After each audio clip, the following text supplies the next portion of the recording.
नमस्कार, शब्बा खैर, सत श्री अकाल और सारे सब्सक्राइबर्स और सारे व्यूअर्स को बहुत बहुत शुभकामनाएं। You are welcome to my channel Hinduism and the lost science. और आज हम सेकंड पार्ट उस वीडियो की बात कर रहे हैं जो फर्स्ट पार्ट का सेकंड पार्ट है, Hinduism and the science of worship. और पहले पार्ट में हमने बात किया था कि टेम्पल्स का महत्व क्या है और मेडिटेशन का महत्व क्या है हिंदुइज़्म में। आज जो सेकंड पार्ट लाया हूँ मैं, इसमें हम बात करेंगे कि जो हम मेडिटेशन करते हैं डिफरेंट, जिसे बोलते हैं मेडिटेशन के जो मंत्र हैं वो डिफरेंट गॉड्स के लिए क्या हैं और उस पूजा का महत्व क्या है, कैसे करनी है पूजा और उस पूजा का महत्व क्या है। बहुत ही इंटरेस्टिंग टॉपिक है और चलते हैं। बहुत ही इंटरेस्टिंग टॉपिक है, स्पिरिचुअल टॉपिक है, इस पे चलते हैं। देखिए, वर्शिप का मतलब होता है पूजा और अध्यात्म का मतलब होता है स्पिरिचुअलिटी। और ये दोनों ही तरीके हैं कि हम जिससे एक गॉड के साथ अपना एक बॉन्ड बना सकते हैं। और हिंदू धर्म में इनकी जो एक तरीका है, वर्शिप अध्यात्म का जो तरीका है वो है जप, तप और व्रत। जप का मतलब है जहाँ पे आप मेडिटेट करते हैं, एक मंत्र का लगातार उच्चारण करते हैं अपने इष्ट देव को प्रसन्न करने के लिए, उसको हैप्पी करने के लिए। और देखिए, क्योंकि क्या होता है कि जब आप किसी भगवान को ध्याते हैं तो उस गॉड की कुछ ना कुछ क्वालिटीज़ भी आपके अंदर आती हैं, कुछ ना कुछ क्वालिटीज़ आपके अंदर धीरे धीरे उत्पन्न होती हैं। अब वो कितनी होती हैं वो डिपेंड करता है कि आपका जप और तप कितना बड़ा है, कितना महान है। और जब तप के साथ, क्योंकि जब जब बहुत टाइम के लिए हम जप करते रहते हैं, जिसे बोलते हैं काफ़ी टाइम के लिए, तो वो जप जो है वो तप में बदल जाता है।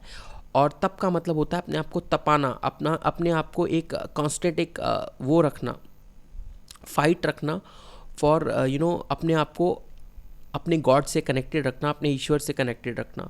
और व्रत का मतलब है कि जहाँ पे आप अपने फूड को छोड़ के, अपने खाने को छोड़ के अपने ईश्वर को ही ध्याते हैं। और कई तरह के व्रत होते हैं, फलाहार, निर्जलाहार, तो बहुत तरह के व्रत होते हैं और डिफरेंट डिफरेंट जिसे बोलते हैं पूजा विधि में अलग अलग व्रत होते हैं। लेकिन इस पे आने से पहले हम एक आज बात करते हैं कि पौरुष क्या है, व्हाट इज़ मैस्कुलिनिटी। सो इसी के बारे में बात करते हैं। तो क्या ये है पौरुष या ये है पौरुष, तो इसी बारे में बात करते हैं। देखिए, एक किसी भी इंसान में दो तरह के बल हो सकते हैं। एक होता है आध्यात्मिक बल, स्पिरिचुअल पावर्स, और एक होता है पार्श्विक बल, जिसे बोलते हैं फिजिकल पावर्स, मैस्कुलिन पावर। तो आज मैं आपको ये क्लियर करना चाहूँगा कि इनमें से कौन सा महान है, मैस्कुलिनिटी किसे बोलते हैं। तो आज मैं आपको एक बात क्लियर करता हूँ कि ये जो फ़ोटो है, ये फ़ोटो है तीनों लोकों में अपना वर्चस्व कायम करने वाले दशानन रावण की, जिसने तीनों लोकों में अपना आधिपत्य स्थापित किया था। उसने हर किसी को परास्त किया था, चाहे वो यम हो, मृत्यु के देवता यमराज हो, चाहे वो इंद्र हो, जिसे बोलते हैं देवाधिदेव इंद्र हो। तो हर एक देवता को उन्होंने परास्त किया था। और यद्यपि रावण एक क्रूर राक्षसी था, परंतु उसके अंदर कुछ खूबियाँ भी थी। वो एक बहुत बड़ा ज्ञानी और महाबलवान था। और उसने जो ये कृत्य किया था कि तीनों लोकोपत्य कायम किया था, वो उसने इसलिए किया था क्योंकि उसके पास जो बल था वो आध्यात्मिक बल था, जो उसने अपने तप और व्रत से कायम किया था, जो उसने वर्षों का तप किया था ब्रह्मा जी का, उसके बल के कारण ही वो ऐसा कर पाया था। और मैं आपको बताऊंगा कि आध्यात्मिक बल और पार्श्विक बल में आध्यात्मिक बल हमेशा ज़्यादा होता है, जबकि आजकल हम देखते हैं कि लोग मैस्कुलिनिटी ट्रेनिंग में लगे रहते हैं, जिम्स में लगे रहते हैं और अपने अध्यात्म को भूलते जा रहे हैं। तो मैं इनको एक आज बहुत अच्छा एग्जाम्पल दूंगा। आपने हाथी का नाम सुना होगा, हाथी का एग्जाम्पल देखा होगा। सब जानते हैं कि हाथी एक बहुत बड़ा जानवर होता है और जितना वो बड़ा होता है उसमें बल भी उतना ज़्यादा होता है। लेकिन शायद आप ये नहीं जानते कि हाथी जितना बड़ा होता है वो दिल से उतना ही कमज़ोर होता है। पुराने ज़माने में ऐसा होता था कि हाथी को हम दूसरी सेनाओं के खिलाफ यूज़ करते थे, डराने के लिए उनको और उनको मारने के लिए। लेकिन शायद ऐसा बहुत कम लोग जानते हैं कि कई बार ऐसा भी हुआ है जब हाथी ने डर के अपनी ही सेना को अपने पैरों तले रौंद दिया हो, और इसके बारे में भी बात करेंगे।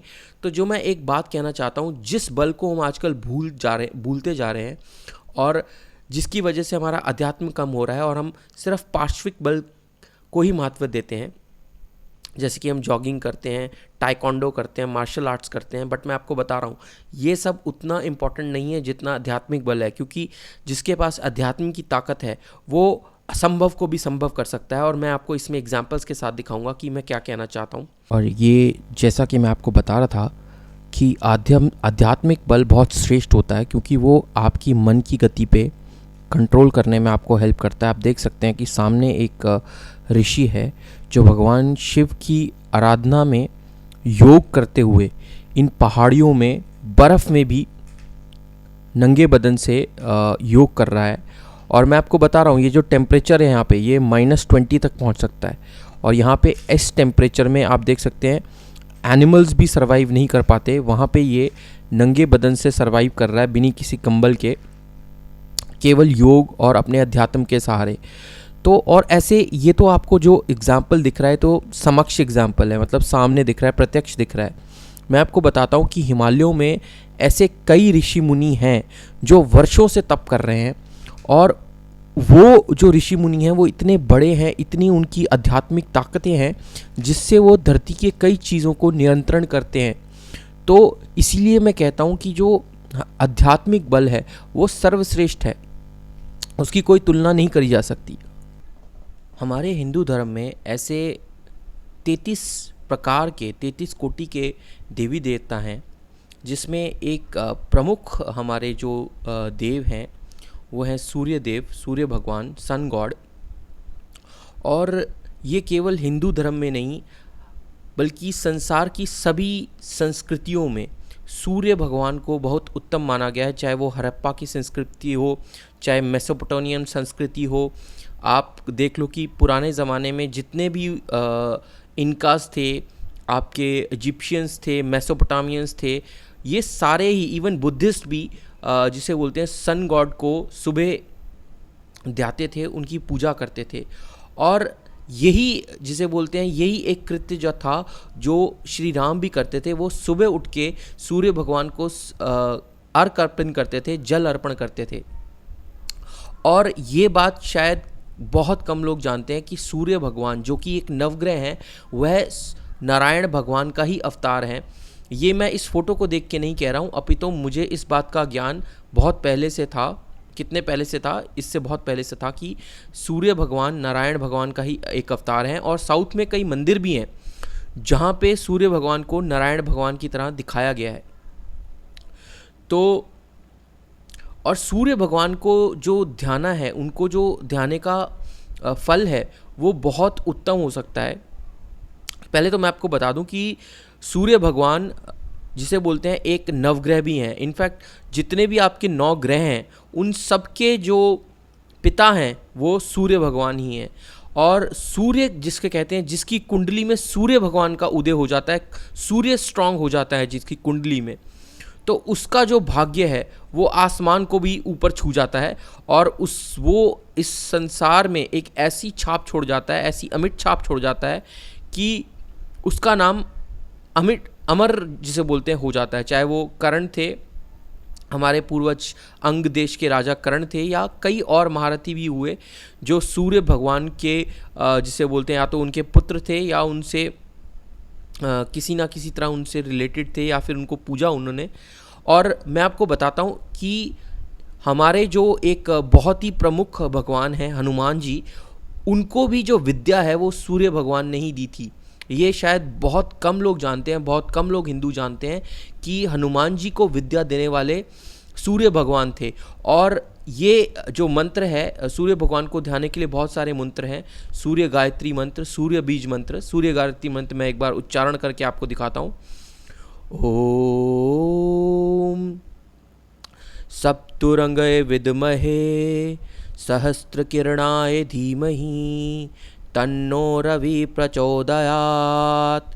और इसमें कहा गया है कि सप्तरंगे यानी कि 7 रथों पे सवार सूर्य भगवान, सहस्त्र किरणाएं, बिकॉज सूर्य भगवान की बहुत सारी किरणें होती हैं और उनको हम ध्या रहे हैं, प्रचोदयात मतलब उनको हम वर्शिप कर रहे हैं।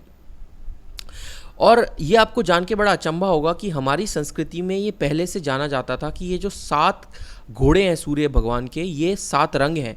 अगर आपको पता हो कि रेनबो में भी 7 कलर्स होते हैं, तो ये वो 7 रंग हैं जिससे कि रेनबो बनता है। तो हमारी संस्कृति में जो ज्ञान था वो आजकल के ज्ञान से बहुत बहुत जिसे बोलते हैं बहुत प्रखंड ज्ञान था, जो कि हमारी संस्कृति में हमारे वेदों और पुराणों के द्वारा बहुत टाइम से जा रहा था। और उसमें कई ऐसे मंत्र भी थे जो लुप्त हो गए। खैर उनके बारे में तो हम नहीं जानते, लेकिन जो कुछ मंत्र आज बचे हुए हैं उनकी हम बात करते हैं। एक बहुत पावरफुल मंत्र है सूर्य गायत्री मंत्र, जो मैंने अभी उच्चारण किया, सूर्य बीज मंत्र। तो ये बहुत सारे मंत्र हैं जिससे कि सूर्य भगवान को ध्याया जा सकता है। और ये एक और मंत्र है सूर्य मंत्र, जिसे बोलते हैं, जिससे सारी नेगेटिव एनर्जीज दूर हो जाती हैं। परंतु स्मरण रहे, सूर्य भगवान का जो दिन होता है वो होता है संडे। अगर आप इस मंत्र का रेगुलर उच्चारण करना चाहते हैं सूर्य भगवान को प्रसन्न करने के लिए, तो आप जिसे बोलते हैं इसका उच्चारण जो है संडे से स्टार्ट करिए। बिकॉज सूर्य भगवान का जो दिन होता है वो संडे होता है, रविवार होता है, और वही सबसे उत्तम दिन है उनको ध्याने का। ऐसा नहीं है कि आप बाकी दिन नहीं कर सकते, बट आप स्टार्ट संडे से कीजिए। ये एक प्रथा है, ये एक तरीका है, मैं आपको बता रहा हूँ, अगर आपने कभी पहले नहीं किया। और रोज़ सुबह उनको अर्घ अर्पण करते हुए आप बहुत सारे मंत्र का उच्चारण कर सकते हैं। और जो मैंने अभी कुछ मंत्र बताए हैं, और बहुत सारे अन्य मंत्र भी हैं जो आप जान सकते हैं। और सूर्य भगवान जिसे बोलते हैं एक इंसान में लीडरशिप क्वालिटीज़ जिसे बोलते हैं वो दे सकते हैं, कॉन्फिडेंस दे सकते हैं, और जिसे बोलते हैं अद्वितीय, जिसे बोलते हैं कॉन्फिडेंस डिसीजन मेकिंग, कि भाई आप कई लोग जो होते हैं वो डिसीजन नहीं ले पाते, तो मेरे हिसाब से उनको सूर्य भगवान को ध्याना चाहिए, सच्चे मन से ध्याना चाहिए। बिकॉज आप एक बहुत क्लियर और स्पष्ट डिसीजन ले पाएंगे। तो ये सब हमारे सूर्य भगवान का प्रताप है। तो आगे चलते हैं। ओम नमः शिवाय। महादेव शिव, शिव, महाकाल, ये मेरे आराध्य भगवान के बहुत सारे नाम हैं। महादेव यानी कि देवों के देव, यानी कि जैसे हम देवताओं की पूजा करते हैं, स्वयं देव भी जिनकी पूजा करते हैं, तो आप समझ सकते हो उनका नाम है महादेव। और एक और नाम है मेरे प्रभु का, महाकाल, अर्थात कि वो काल के भी काल हैं, स्वयं काल हैं, काल के भी काल हैं। तो इससे पहले कि मैं शुरू करूं अपने महादेव की प्रशंसा में मैं एक बात कहना चाहूँगा कि महादेव इस ब्रह्मांड की जितना आकार और जितना विस्तार है वो महादेव ही हैं। और उस ब्रह्मांड का एक सबसे छोटा कण हूँ मैं।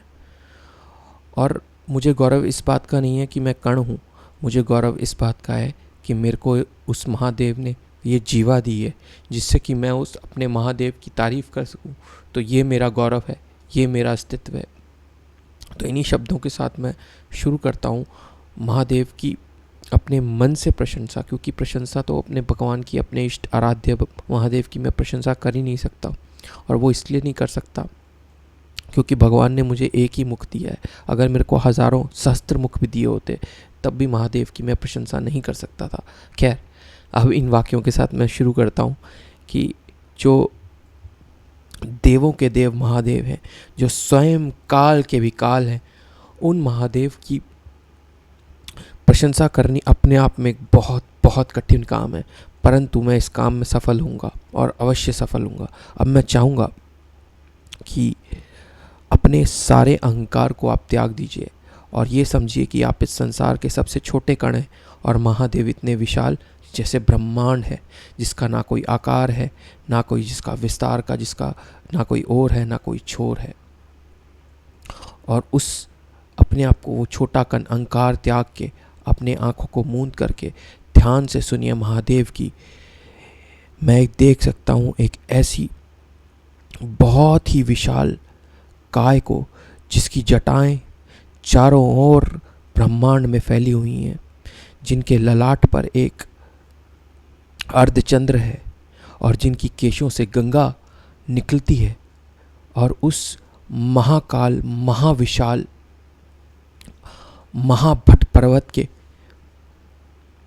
छाती पे तक्षक नाग लिपटे हुए हैं और उनके हाथ में एक विशालकाय त्रिशूल है जिसमें डमरू लगा है। तो मैं समझता हूँ अगर ये शब्द सुन के आपको आंख बंद करके स्वयं महाकाल के दर्शन हो गए हों तो मैं समझूंगा कि मेरी महाकाल की आराधना, महाकाल की पूजा सफल हुई। तो अब इसके साथ मैं शुरू करता हूँ अपने महादेव का गुणगान। इससे पहले कि मैं इस बारे में चर्चा करूं कि महादेव की पूजा कैसे की जाती है, मैं आपको ये बता देता हूं कि महादेव को प्रसन्न करने के सबसे आसान अगर कुछ इस जीवन में कार्य है तो वो है महादेव को प्रसन्न करना। परंतु स्मरण रहे, एक काम कभी भूल के भी मत कीजिएगा, वह ये कि आप अहंकार अथवा क्रोध दिखाएं महादेव को, या उस मन से महादेव के पास जाएं।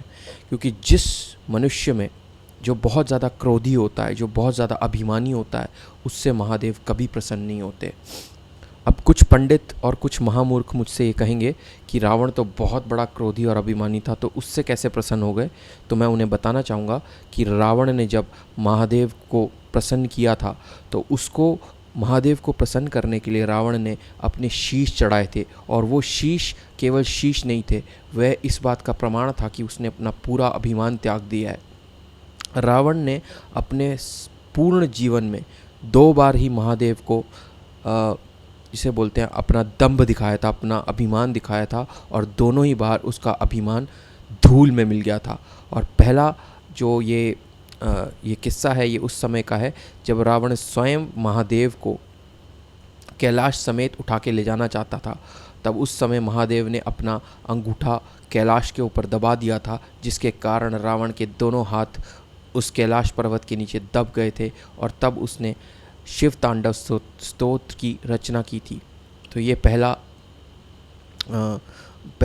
समय है जिसमें उसने महादेव को अपना दंभ दिखाया था, अपना अभिमान दिखाया था, और वो कृतस्वरूप जिसे बोलते हैं उसका फल पा गया था। दूसरा समय वो जब वह माता सीता के स्वयंवर में जा पहुंचा था, और दंभ पूर्वक उसने ये कहा था कि यह शिव धनुष क्या चीज़ है, मैंने तो स्वयं कैलाश को उठाया है। तो बिना उस शिव धनुष के प्रदक्षिणा किए और बिना महादेव को ध्याए उसने दंभ स्वरूप में भर के उस शिव धनुष को, महापराक्रमी महादेव के धनुष को उठाने की जब चेष्टा की थी, तो वह पूरी शक्ति लगा के उसे हिला तक नहीं पाया था। तो इसीलिए मैं आपको यही कहूँगा कि महादेव की आराधना के लिए 2 काम बहुत आवश्यक हैं। एक तो कभी आप क्रोध ना कीजिए, स्पेशली उस समय जब आप महादेव को ध्या रहे हो, और अभिमानियों से महादेव कभी प्रसन्न नहीं होते, चाहे वो किसी प्रकार का भी व्रत कर ले, किसी प्रकार का भी तप कर ले। तो यदि आप दंभ त्याग के और क्रोध त्याग के महादेव का, जिसे बोलते हैं सच्चे मन से पूजन करेंगे, तो महादेव की ऐसी कृपा प्राप्त होगी कि जैसे जिसे बोलते हैं देवताओं को भी प्राप्त नहीं हो सकती। परंतु जो महादेव को ध्याने के मंत्र हैं, सबसे पहले महादेव को ध्याया क्यों जाता है, क्यों पूजे जाते हैं महादेव? कोई संसार में ऐसी कोई चीज़ नहीं है, आप इंद्रासन छोड़िए, कुछ भी मांग लेंगे तो वो आपको महादेव दे सकते हैं। परंतु स्मरण रहे, महादेव से आप जो चीज़ मांगे आपको समझना पड़ेगा कि this is Newton's 3rd law of कि for every action there is an equal and opposite reaction. So उसी तरह जो आप मांगना चाहते हैं आपको उसको महादेव के लिए आपका वो जो तप है वो भी उतना महान होना पड़ेगा। ऐसे नहीं कि आपका तप जो है बूंद समान हो और आप जो चेष्टा कर रहे हैं वो सागर समान हो, तो ऐसा नहीं होगा। तो अब ज़रा इस पे आते हैं कि महादेव के से जो युवतियां हैं, जो हमारी सुंदर स्त्रियां हैं, वो महादेव के लिए 16 सोमवार का व्रत रखती हैं ताकि उन्हें महादेव जैसा ही योगी और बहुत ही सुंदर और सुशील और जिसे बोलते हैं महाप्रतापी पति प्राप्त हो। और लेकिन जो आदमी लोग हैं, जो मनुष्य लोग हैं, वो महादेव को इसलिए ध्या सकते हैं क्योंकि महादेव के सारे जो नवग्रह हैं वो महादेव के अधीन हैं। तो जिसकी कुंडली में कोई भी, जिसे बोलते हैं कोई भी ग्रह उसे दोष दे रहा हो, चाहे वो शनि देव हो, चाहे वो राहु हो, या कोई भी जिसे बोलते हैं ग्रह दोष हो जिसकी भी कुंडली में, तो वो महादेव को बिना किसी जिसे बोलते हैं कष्ट के ध्या सकता है। और उसके अलावा अगर वो महादेव को ध्याना चाहता है, उनको प्रसन्न करना चाहता है, तो उसका सबसे बड़ा कारण है कि किसी में अगर भय है, सो महादेव जिसे बोलते हैं भय का नाश करने वाले हैं। महादेव वो हैं जो स्वयं काल को भी डराते हैं, जिनसे काल भी भयभीत होता है। तो महादेव के जो सच्चे भक्त होते हैं उन्हें काल से भी डर नहीं लगता, उन्हें मृत्यु से भी डर नहीं लगता। तो इसीलिए जिसे बोलते हैं महादेव के सच्चे भक्त हुए हैं। और ऐसा आपको लगेगा रावण के विषय में कह रहा हूँ, नहीं, महादेव के जितने भी भक्त हुए हैं, सच्चे भक्त हुए हैं, उन्हें कभी मृत्यु से डर नहीं लगा, उल्टा वो मृत्यु को डराते थे। और ये मैं आपको बहुत एग्जांपल्स दूंगा इंडिया की हिस्ट्री में, इस चीज़ के बहुत सारे एग्जांपल्स दूंगा। तो खैर अब इस बात पे आते हैं कि महादेव की पूजा आप इसलिए भी कर सकते हैं अगर आपको एक बहुत ही यथाउचित संतान चाहिए, ऐसा पुत्र चाहिए जिसे बोलते हैं तेज दसों दिशाओं में हो और बहुत ही महापराक्रमी पुत्र हो, तो उसके लिए भी आप महादेव को ध्या सकते हैं। अब आते हैं कि महादेव की पूजा कैसे की जाए और क्या क्या चीज़ों का ध्यान रखा जाए, तो उसी के बारे में बात करते हैं।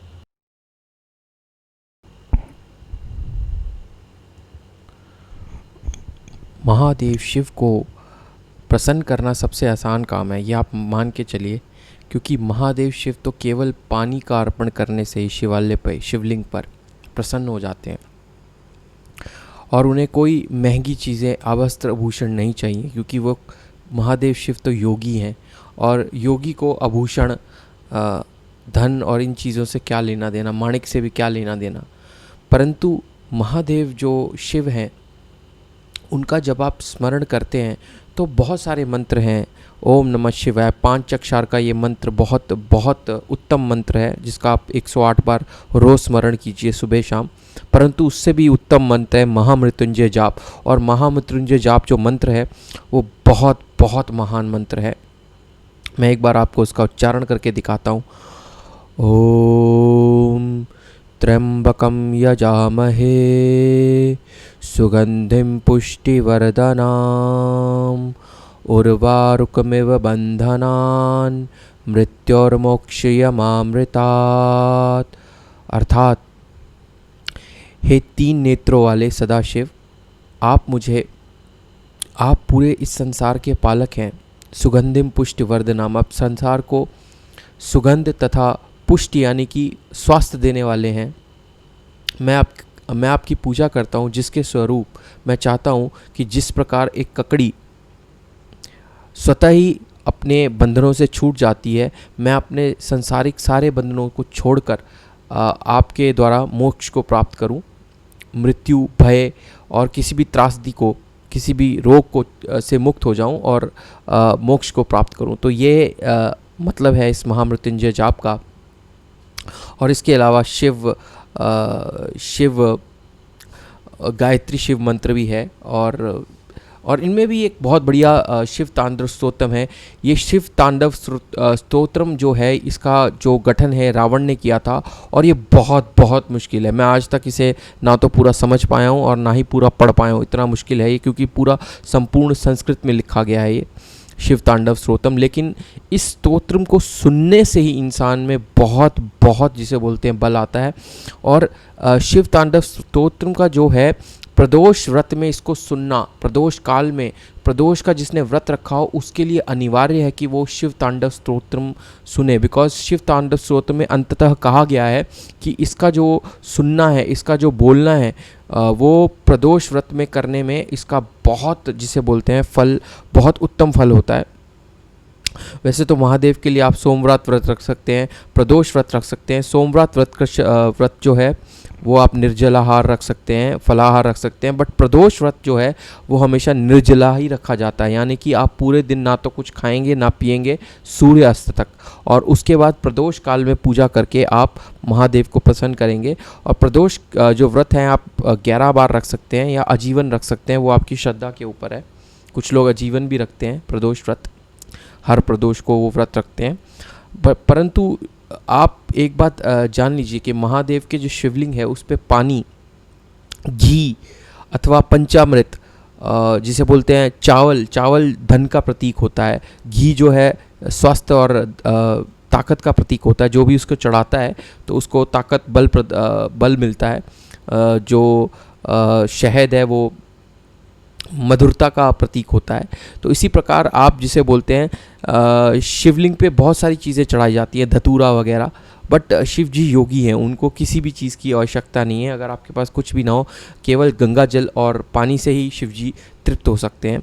परंतु जिसकी श्रद्धा है और वो चढ़ाना चाहता है तो पंचामृत जो स्नान है स्पेशली प्रदोष में या सोमवार व्रत में करवाना बहुत उत्तम माना गया है। इसके अलावा एक बात का ध्यान रखें कि जब भी आप महादेव शिव को ध्याएं तो सबसे पहले महादेव शिव को ध्याने से पहले आपको गणेश जी की आरती करनी है। बिकॉज गणेश जी ये विधान है कि सबसे पहले गणेश पूज्य हैं और पूरे शिव परिवार की पूजा होती है। और उसके बाद आपको महादेवी जो है आदि शक्ति महादेवी पार्वती की आपको पूजा करनी है, जिनके कई स्वरूप हैं, दुर्गा और बहुत सारे स्वरूप हैं। तो जो दुर्गा माँ है उनका जिसे कहते हैं कि योग ना हो बिना शक्ति तुम्हारी, तो ये बहुत सत्य है। जब तक शिव जो है वो अर्धनारीश्वर रूप में भी पूजे जाते हैं। तो इसीलिए मैं कह रहा हूँ कि शिव का कितना भी आप व्रत कर लें, कितना भी आप तप कर लें, कितना भी जप कर लें, जब तक आप आदिशक्ति का स्मरण नहीं करेंगे तो वो शिव जिसे बोलते हैं जप पूरा नहीं हो सकता। तो योग ना हो बिना शक्ति तुम्हारी, तो महादेव के किसी भी व्रत कथा में माता का कोई ना कोई मंत्र अवश्य पढ़ना है, अगर आप उनकी आरती ना भी कर पाएँ तो गणेश जी की आरती, माता का मंत्र, और उसके बाद आप शिव तांडव स्तोत्रम को सुन सकते हैं और ओम नमः शिवाय या किसी भी मंत्र का 108 बार जाप कर सकते हैं। तो आपके दोनों व्रत सफल हो सकते हैं। तो मेरे ख्याल से आज मैंने आपको काफ़ी कुछ बताया और भी कुछ जान सकते हैं आप हमारे विद्वान पंडितों से। तो आज मैं इजाज़त चाहूँगा। इसके साथ ही अब थर्ड मैं जो लेकर आऊँगा पार्ट, वो और अन्य देवी देवताओं के लिए लेकर आऊँगा। तो इसी के साथ मैं आपसे इजाज़त चाहूँगा। बहुत बहुत धन्यवाद मेरे प्यारे व्यूअर्स और सब्सक्राइबर्स को। Thank you.